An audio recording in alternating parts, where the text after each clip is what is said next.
All right, guys, we are back with another video for you today. It has been several weeks since we've been able to get together and film some stuff here, but we have been hard at work getting the 240 back together. It is 99% complete. We have little odds and ends here that we have to tie up. We have a lot of updates for you. We ran into a lot of issues, but it's back together, and it's time to reveal the car to the channel.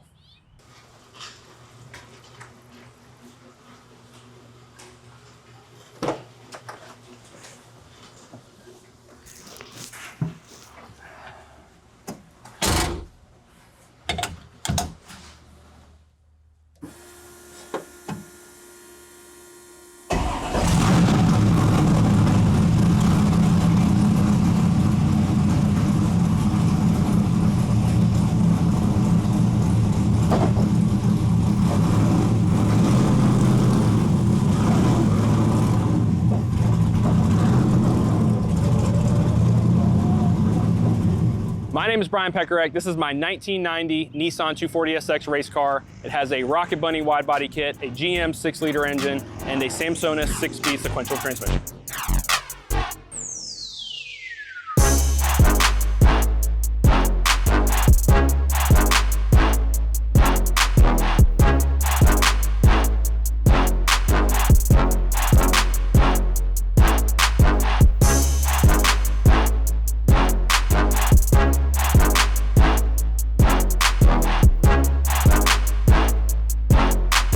We have made it. We're finally here.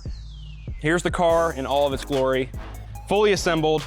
A few odd and ends to kind of tie up, but I mean, just look at the thing. It turned out great. All the panels are fitting really, really well. Everything, as far as like bugs, are all worked out. The wiring has been addressed. The transmission is working wonderfully.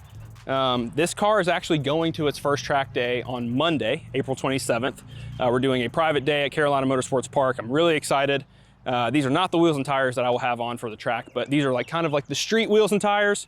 But let's show you around. We've changed some things from previous. We've added some vents in the hood. We've added some craft square carbon fiber mirrors.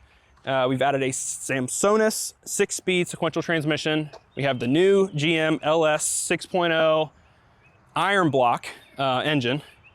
Guys, when I say we battled some things getting this stuff back together, holy cow.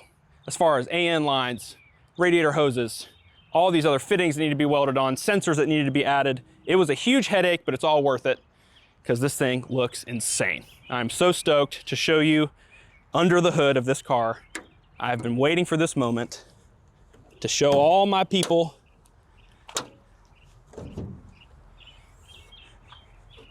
there it is. 6-liter engine, iron block. Everything fits nice and tight, nice and snug in the engine bay. We've added an oil cooler to the front down here to keep those oil temps low. That was one of our issues that we had whenever we blew up at Roebling Road. Oil temps were getting a little high. G-forces, the car just makes so much grip. Like it's honestly crazy for like the chassis. You know, we had to add a better oiling system, which is where Daily Engineering came in, helped us out with a dry sump oil system. And we added a Cup Car dry sump tank, excuse me, which is right here. If you can kind of see it, if you zoom right through that window there, Dalton, that is a 5-gallon dry sump tank from would have been a Gen 6 NASCAR Cup Car. Guys, I wanna just say something here real fast. My father-in-law worked in NASCAR for a very, very long time. I did very severely underestimate the amount of oil that this car would now take to be at the full level. For those wondering, this 5-gallon tank, you would think, oh, 5 gallons, that's a lot of oil. Oh, you don't have to necessarily put 5 gallons in, maybe you just put 3, right? Wrong.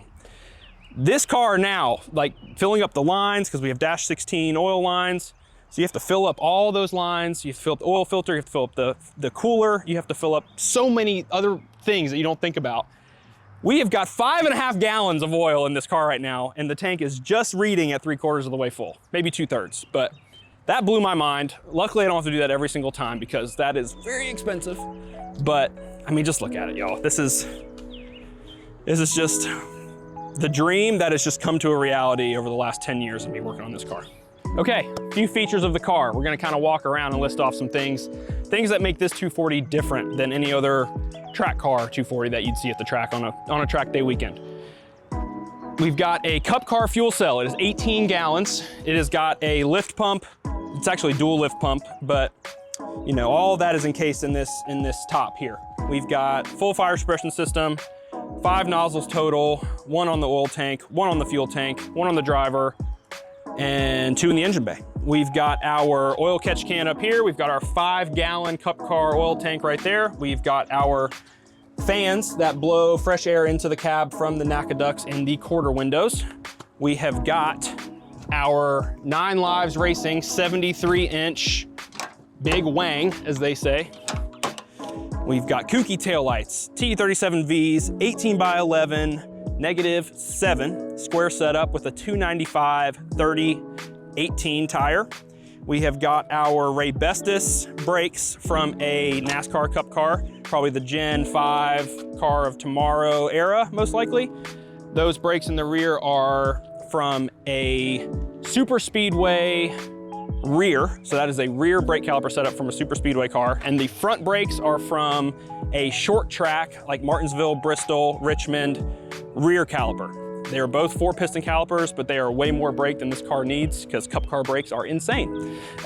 We have craft square mirrors, carbon fiber. We have our custom made carbon fiber roof. Shout out to my boys, Jonathan and Evan, for the hands on that.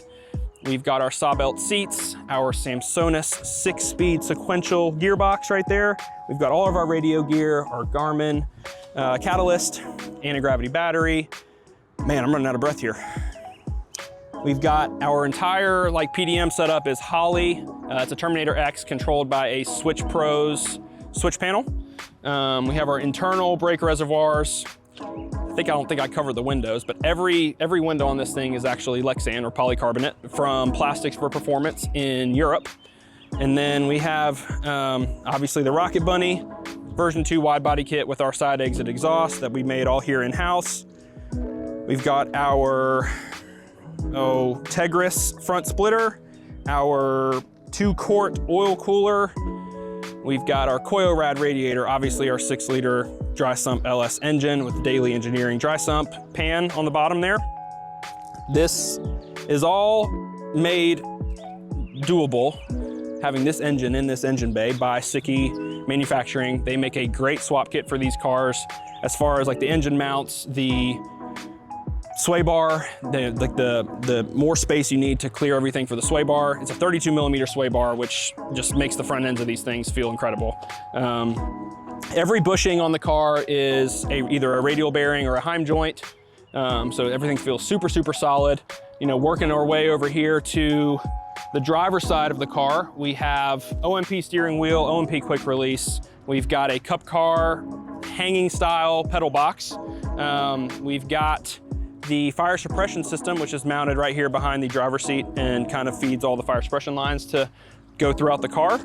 But yeah, I mean, that's pretty much it. You know, we added a little tow hook back here because we didn't have one. But you know, guys, this has been 10 years of thoughts, dreams, hard work, blood, sweat, tears, the whole thing.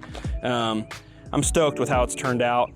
I'm ready to get it on a track. I know that this is gonna be its nicest form by far. So after it hits the track, it's gonna have a lot of rock chips. Hopefully not too many, because the whole car is actually PPF'd, ceramic coated, the whole thing. But doing what we can to protect it. There's a lot of work and a lot of hours that went into this thing, but I hope you guys like it. We're gonna get this thing loaded up in the trailer, head to Carolina Motorsports Park tomorrow night. We're gonna camp there for the night with some buddies. We're gonna hit the track Monday hard, and we'll check back in after we're done. Appreciate y'all. Catch you on the next one.